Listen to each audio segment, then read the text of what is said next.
Welcome to Smash Writing. I'm Paul. This is Justin. You know we are back with doing another James Bond film, another Sean Connery James Bond film. Today's review is Diamonds Are Forever, and this... Alright.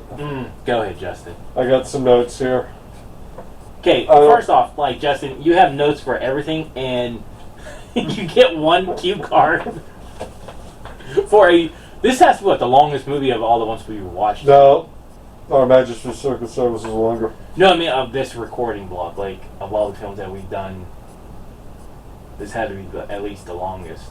Maybe, I don't know. And with the less... Go ahead. I don't want to be here anymore. I don't want anyone talking about Die Another Day being cheesy anymore after I watch him escape on a little tricycle after hitting a flying knee that I've seen Kenny Omega hit harder on people.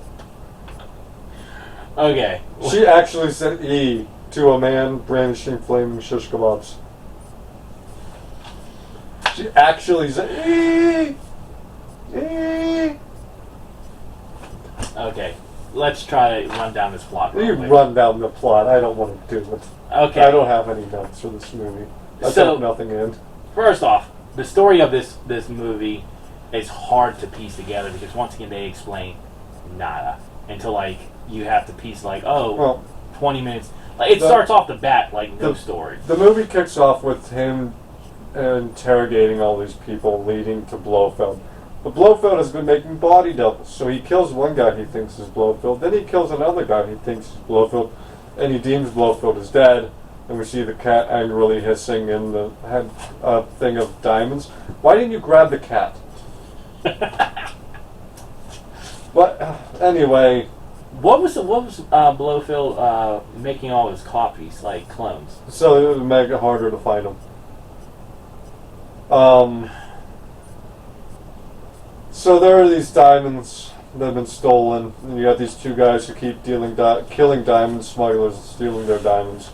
So Bond poses as a diamond guy, diamond smuggler. He goes to pick up these diamonds from this woman. I have no idea what her deal was. He's claiming to be Frank's. For some reason, she had the ability to read people's fingerprints. But luckily, Q was already on it, and he made fake fingerprints for him.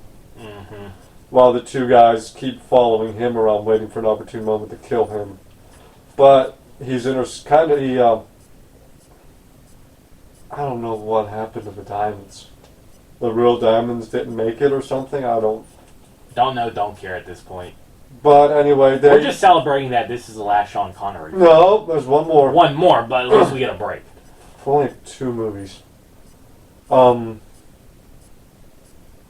all leads back to a guy named White. Okay, this what really gets to me is and nobody has seen White for 5 years.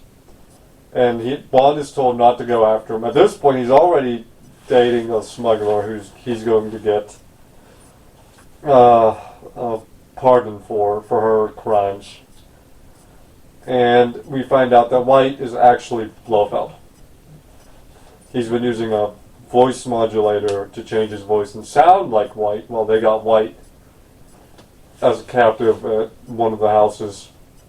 And Blofeld's big master plan is he's using diamonds to make space lasers, which is where I think a lot of people get their theories for today when I hear about them claiming space lasers is what's causing wildfires. What? Yeah, that's a conspiracy theory.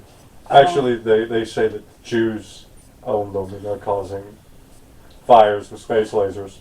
What? Oh my... So I think that's where this theory is coming from, is this movie. Thanks a lot. My God. But, he saves the day, he stops Blofeld, and the 2 assassin guys meet up with Bond and the E-girl at the motel room, and he tries to kill Bond with flaming shish kebabs. He takes care of the other guy by... I don't even know what he does to this guy, but he tosses him over the side of the balcony with his explosive. and all is well that ends well. I don't know what happened in this movie, dude. Okay, let's talk about some things that we do know. First off, Tiffany, the smuggler that is going to get pardoned for helping Bond. Oh, Tiffany Case. Yeah. There's a scene where, like, after they're, like, she comes to her house in Vegas or something, he just cracks her, and there's a dead woman in the pool. Yeah. And I think he says, like, oh, these are the people that were coming after you. Did Bond not even try an effort to dive in the pool and just to check her? Well, no, she's dead. She's strapped to the bottom. Right, but he's, like, so non-chalant. He's, like, just chilling on there. It's like, Yeah. there's a dead body here, right? And then he's, like, for no real reason, he cracks the shit out of her. He's like, you'll tell me. Well, there's a point where he swapped the tapes out, and then she swapped them again by mistake. And she's like, I was trying to help you. He's like, you're a twit. Like, what do you... Then she puts them in her panties, which are skin tight. This was... Cheeks. This is just a bad movie. Just bad time. It's a D. It's a D. I'm not talking about this movie. They gave Sean Connery, at the time, because this is what I read, at the time, they gave him $1 million 1.25 million to come back as Bond, because the other guy didn't want to come back. He was like, what was that guy's name? But he was like, yeah, I read the script, no thank you. Some of the things that continue that I noticed... Well, no, the studio wanted him back. Why? I don't know. So here's some of the things. First off, the botchiness of not really explaining the story with the plot and everything, that gets annoying. They try to be smarter than what they are. They're not. 2. Well, there is an explanation. It just doesn't mean anything. Right. How did he get out of the crematorium? Well, these guys pull him out. They open the door and start yelling at him, demanding to know the real diamonds. No, I want to know how you knew he was in there. Yeah. And then let's talk about the other smugglers that seems like they That was George Lazenby. Okay, George was probably smart. He read the script like, you guys... Well, no, it doesn't sound like he was even offered the script. Oh. Sounds like they wanted Connery back. Why? Well, I could be wrong. But it sounded like they wanted Connery. Here's some thing. First off, Bond is supposed to be portrayed as such a great spy. Well, there's a great scene in the elevator when he tries to knock that guy out, and when he goes to punch, he breaks the window, alerting the guy he's trying to sneak attack. Yeah. And, like, dumb shit like that. Another thing that irks me in the wrong way is, like, I get that Bond is a womanizer, right? But as a womanizer, you're supposed to have, like, more self-control of, like, picking your victims, I guess. How is it that this dumb-ass person, who's supposed to be this great spy, lets this guard down at every single woman he sees? No. And let's talk about the fight scene with those two women. Bambi and Thumper should have killed him. They were kicking his ass. I mean, they kicked him and he flies across the room. But then he wins and gets them to submit because they go into the pool, and then out of nowhere, after basically getting manhandled by these two, he's able to rise above them and hold them both underwater. When they're holding him underneath the water. Right. Like, that fight scene made no sense. The smugglers that keep getting the best of Bond, the two goof, like, first off, they were like... Dip and Dot, we'll call them. Yeah, Dip and Dot. How did he never notice that they're following him? They're following him all over the place.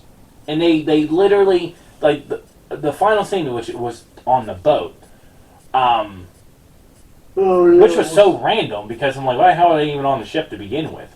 I thought, like, when they were waving by, that was the end of the film. I was almost to hit, like, and I don't like to see the credits of this film, because I just want this to be done with. But here they come again, and I'm like, okay, Bond's just going to get up and do some cheesy fight scenes. No! He comes up with the stupid line like, I smell a rat. I smelt that before. Then why didn't you get up the first fucking time that they showed up in the room? No, instead you wanted them to literally activate the bomb, and everything before you're like, oh, I'm going to fight these guys now. But they only figured out about the bomb because she threw the cake. Yeah. That was not a good response to this situation either. Tiffany deserved to get smacked. No, I'm just playing. No, I don't. I'm like, once again, I seen no growth in this Sean Connery Bond. Like, the stuff that he was making as a rookie. Why do it when you're 7 films in? At least be competent. He's incompetent. No. Like, he doesn't impress me as a Bond. I'm sorry. Like, as of right now, he's a horrible James Bond. He's not what a ultra super spy should be about. Sorry. Not sorry. He's not even what a normal secret spy should be about. So he's below Austin Powers at this point. Like, here's the thing. We're now going into the Roger Moore era of James Bond. It can't be any worse. And I'm being dead serious. Like, these Bonds are shitty Bond films. And if anybody review these, then they're not actually looking at the character. There's no growth in the Sean Connery James Bond. Never was. He's a stupid spy. He's not even a womanizer. He's just a horny ass person. Plain and simple. Well, I mean, to be fair, there is growth. He's no longer, I'm trying what would be a good word to not for the YouTube algorithm to avoid assaulting them. Yeah. Yeah, no, he goes from the S to the physical. That's about it. Because in the opening scene, he's choking the woman with the brawl. Yeah, well, I love that scene too. He's choking her with the bra. He's like, tell me what I want to know. How would you like that information to be relayed here? Like I said, yeah, okay, all jokes aside, that little fun joke about his growth on the assault part, but besides that, this character never evolved to make me think like he would solve something.